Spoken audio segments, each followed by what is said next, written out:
Off with a really tough question. What's your name? How you spell it? My name is Jennifer Beamon. Spelling is Jennifer. Last name Beamon. B is in boy, Eamon. The reason why I ask is chances are I won't be editing it. Someone else will. Okay. So that way when they're sitting down, they can put a name line underneath you and they spell it correctly. Where does this go anyway? It'll go on our website. Oh, okay. Yeah, we're trying to have videos as often as we can, and since you were willing to come down, and we actually do have a studio space, I thought that might be nice. And you're beautiful. Gotcha. You're beautifully lit. The sound is good and everything else. So Oh, that's awesome. knock yourself out. Go for it. All Ashley. right. Well, Jennifer, I was hoping you could start just by filling me in on the past 2 years since we last spoke when you were graduating from UW-Milwaukee. Right. So, let's see. 2 years ago. So I graduated. Before graduation, you were aware that I was an intern at the Milwaukee Police Department, and then that was the time where I applied to become an officer. And so after that, I think I was on a waiting list, took a couple of tests, and then I began to work with, I was still at I Have a Dream Foundation then. I left I Have a Dream, I believe, like October of 2015, and I went to the Center for Self-Sufficiency, where I was working with juvenile offenders, kind of basically helping them not make the same mistakes again and make the same bad decisions again. So they already offended, so my responsibility was to try to get them to not reoffend. So basically providing different type of resources, employment, career readiness training, soft skills, just an abundance of helping them get into school, counseling. There were people who had some mental health issues, so helping them find resources for that. Health insurance, so just an abundance of resources is what I was responsible of providing. So did that for about a year, and then I got the call or an email from the department like, you ready? And it was random, but it was exciting. So yeah, this is something I've always wanted to do. I've waited a long time. I think I remember being 17 years old wanting to be a police officer. At first it was a firefighter, but it was like you have to climb ladders, and I'm always been petrified of heights. So wasn't gonna become a firefighter. So police officer was the thing for me. And aside from the fear of heights, why a police officer? And also these other jobs that you've had have all involved service and helping others. What drives you to do that? My previous experiences, I have a true understanding of what people are dealing with because I've been through it, so I understand. I don't remember having too many, there were people, there were teachers, there were social workers, there were important entities that assist me, but I just wish I had someone like me out there who understood, who been in the shoes that I've been in, and who could definitely relate to what's going on. So my biggest thing is being able to use my experiences, my knowledge, and be able to share those things and do it while serving other people. It brings me joy to see someone else's success and happy. So it's just what I love to do. And I know, obviously, the earlier article we did together did touch on some of those experiences. Just for the video purposes, if you could briefly just describe a little bit of your background. We don't have to. Okay. Whatever you're comfortable with. Right. Well, I just overcame a lot of hurdles, overcoming, child abuse and being homeless, being a teen mom. Like, I went through a lot. I've came through a lot. So looking back at it, sometimes it's like overwhelming of how much stuff I've overcame. So it wasn't easy. It never was easy. There were many days that I woke up and I just wanted to kind of give up because it was hard and I just felt trapped. But just my kids always motivated me, and just knowing that I'm here for a purpose. And I believe my purpose was to serve other people and help other people. So. Thank you. And what, in the past 2 years, Milwaukee has seen a lot. What were you thinking last summer with your career goals as all the unrest was going on out in Sherman Park? I was thinking that, plain and simple, how can I help? What can I do to help? How can I be a part of the solution? What do I need to do?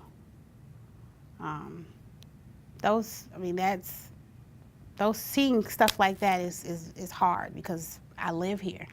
This is where I live. This is my home. And to see things like that is just upsetting, and it just causes me to want to know or try to figure out solutions and what could I do to help solve the issue or the problems. And I know that I can't save the world. I know I can't fix everything, but I know if it's one person at a time, if it's one small resource a person has been looking for. I mean, just whatever it is, if it's a conversation, if it's a hug, I mean, just any way possible what can I do to help? Your mic is rustling, so Oh, where'd it go? Oh no. Oh, I see. brushing at the chain. Oh, okay.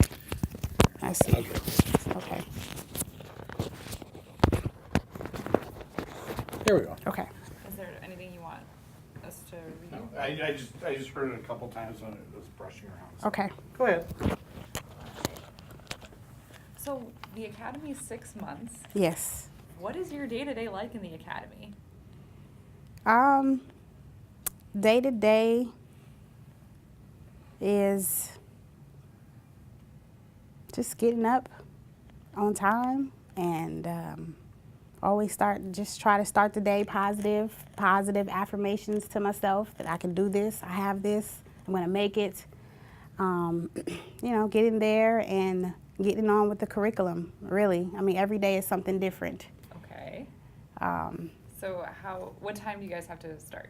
We start at 8 o'clock every day. And is it a mix of classroom and? It's both. So what have been some of the most challenging things you've had to work through in either classroom or others? Like I know they do different simulations sometimes with the screens and whatnot too, different trainings. Well, just to speak more individually, Mm-hmm. I think my biggest challenges were I was not fond of running. That was one of the hardest things. It was hard. It was hard. The physical piece is definitely not easy, but I knew I wanted it. So I was willing to do whatever I need to do to make it. And I was every day after academy on the treadmill outside running. And could you remind me what the requirements are for the physical fitness part? The requirements are you have to do 1.5 miles in 16 minutes basically. You have to jump a certain height. You have to do agility run. You have to do a 300-meter run. There are some other things. Yeah, it's very intense. It's very intense.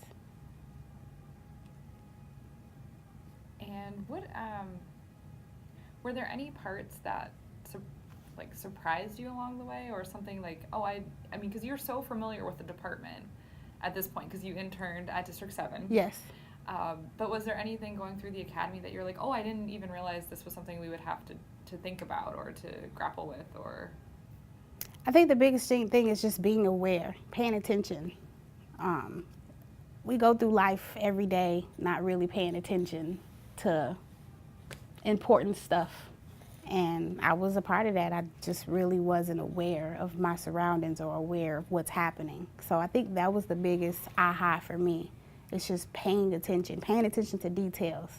I mean, the smallest things that we don't pay attention is huge. It's like, for example, making your bed in the morning, how huge that is, how important that is. That's how you start your day.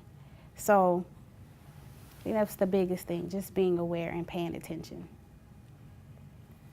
Now, have your daughters noticed anything different about you since you've been in the academy full-time now and sort of transitioning to a full-time police officer? I think the only thing that I can say that they noticed is, I mean, because we always had a good relationship. We went through a lot together. So maybe I hug them more. I just talk about, for them, I'm a little bit more trying to get them to pay attention of their surroundings. So I'm really big on safety. You know, make sure you lock this, or make sure you place your book bag here, or don't talk to this person if you see this. So I'm way more aware. So I try to get them to be a lot more aware, and just stay away from some of the dangers that are happening on a daily. So, for example, they like to play Roblox, which is a game that they enjoy playing. And there's a piece that you can chat with other kids, and I'm no. It's a video game? Yes, or like it's a online video game. games? Yes, and it's a you know, they build their world with blocks, and it's a cool game. But I just try to instill in them that you just never know, and just to be aware. You don't know who you're talking to. So I think that's just pay attention. Pay attention to your friends. Pay attention to everything. So I think sometimes they look at me like probably I worry too much. So.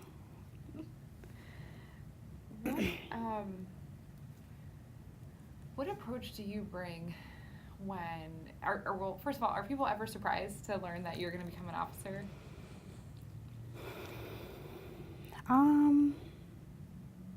No, I don't think so.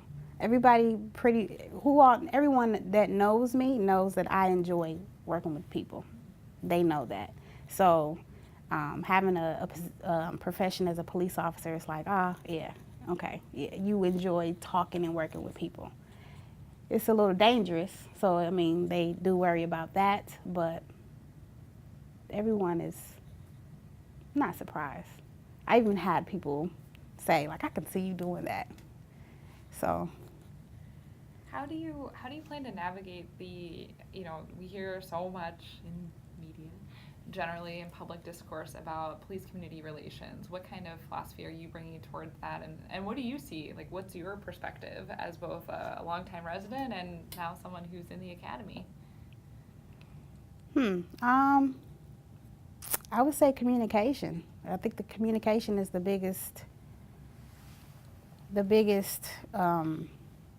hurdle, I suppose. Like, we all just figuring out a way to, it's a huge, I mean, this is something huge. So, I mean, I don't really have a huge, a answer, but I just think that communication is the biggest thing. Just the community and me as a police officer being able to communicate with one another, so maybe we can have a better understanding. And I think for me, it may be I'm not going to say easier, but it may be just be a little lighter, I guess, because I come from this community. I live in this community. So I understand. I have a true understanding of what's happening, what's going on. So I'm thinking that will definitely be helpful on us being able to communicate. I mean, we all live here together. This is our home together. So, yeah. And what will happen after graduation? I know we were talking upstairs a little bit about this, but what happens? What are the next steps after that? The next steps are I will I will be on field training for a certain amount of weeks, and then I'll be on probation for a while. I'm not sure. I do know, but I'll be on probation, and then after that, so they're gonna place me at a district. I'll have a field training officer who's gonna make sure I'm squared away on the streets, and it's pretty much it. Are there any particular things that you would like to do someday in the department? Yes, I would love to be. What is it? I believe it's a CSO. So it's a community. I think it's a community outreach officer, or The ones at the districts? yes. Like so like the community liaison officers? Yes, I would love to do that. When I was an intern, I'm gonna back you up. So start at the beginning of that. What do you want? What's your dream job with MPD? my dream job with MPD is a community liaison officer. So I would love to do that. Like, love to just be engulfed in the community. Come to the community events, talk to the residents, and that's my top job, dream job. I will also, when I was an intern at the District 7, I did the domestic violence unit, which I really enjoyed. I wouldn't mind doing that. Anything with serving, that's what I'm gonna do, for sure. So, community and domestic violence. There's a unit that works with young people, so maybe even that. Well, who knows? And how many other recruits are in your class? We have 59. Yes. And June 8th is the big day, right? June 8th is the big day. It's exciting. Let's see. Mark, do you have any questions? Nope. I think that was pretty much what I was gonna ask. Like I said, I kind of wanted this to be an update and use it a little bit as a feature for the graduating class. Right. Is there a name of a sergeant I could call just to ask like how the class is doing, like? I or a would mentor? talk to Captain Davila, and Oh, she will okay. probably lead you to the right That would sergeant. be great. Yeah, I met her when I was talking about recruitment in March. So Okay. Yeah. I will check in with her, and I'll check in with Sergeant Garkey too, because he does all the media stuff. Yes. I guess the only thing that I would like to add is, despite whatever an individual is going through, despite whatever's happening, I mean, people on a daily basis are dealing with all type of things: poverty, just everything, mental health.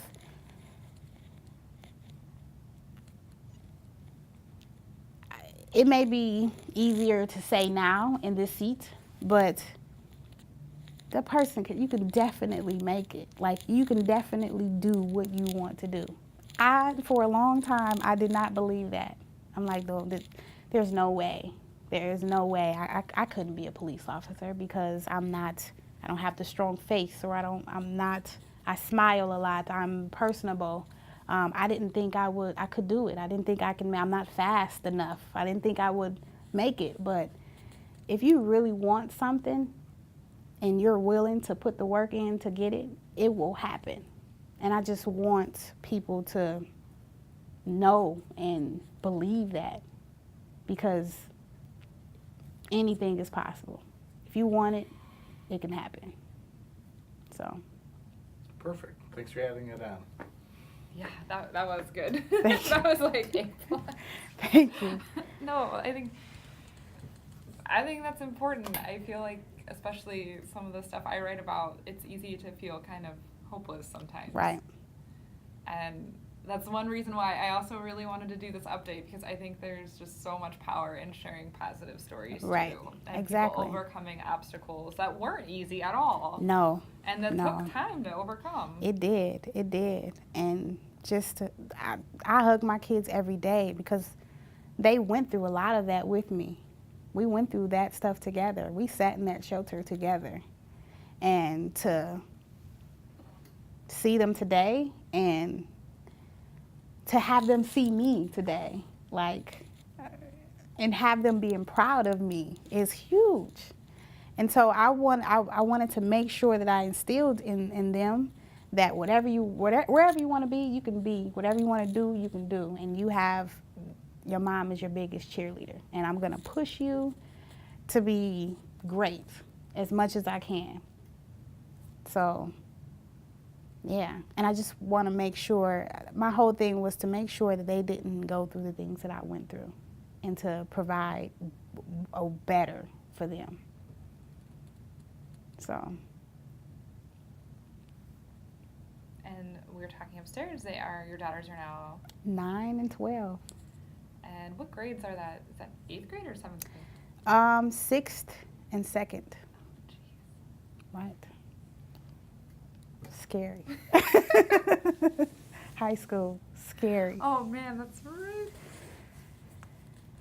Yeah. But I think we'll be fine. Yeah. All right.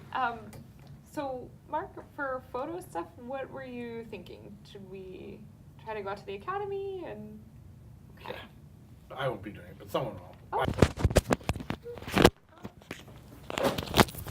Thank you so much for making Oh, time for that. absolutely. There you go. And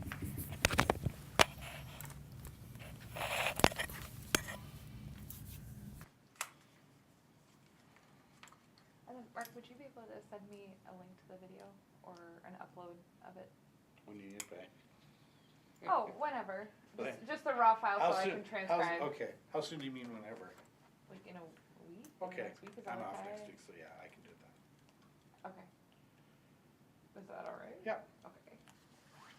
I don't have a super tight deadline, but I wanted to have it all prepped because I'm actually going out of town for a wedding at the end of the month. So I will Half the newsroom. Well, that's true. Yes, one of our former coworkers is getting married in Turkey. Her husband is Turkish. Yeah. Okay. Right. So once before, but this will be a different part of it.